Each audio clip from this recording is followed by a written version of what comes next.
Welcome to Luca is a Billionaire, where the only thing I invest in is your answers. You start inside Settings because that's where Control Center lives. Open Settings now and tap Control Center. Once there, make sure Access within Apps is how you want it. This determines whether you swipe down in apps. You should also verify Face ID or passcode is enabled for security, since some controls can be sensitive.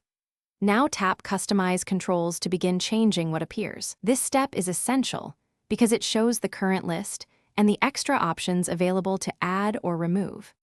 Once you're in Customize Controls, add a new control by tapping the green plus next to the item in More Controls. You'll see it jump into the included list. To remove something, tap the red minus, then Remove. This keeps the panel uncluttered. Make sure to reorder by dragging the three-line handle on the right. Place the most used controls at the top because Control Center shows them first. This arrangement speeds daily actions like toggling Wi-Fi, adjusting brightness, or launching the flashlight.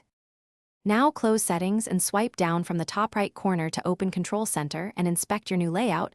This visual check confirms the arrangement. Test any newly added control, like low power mode or screen recording, to ensure they function. Some require additional permissions or settings.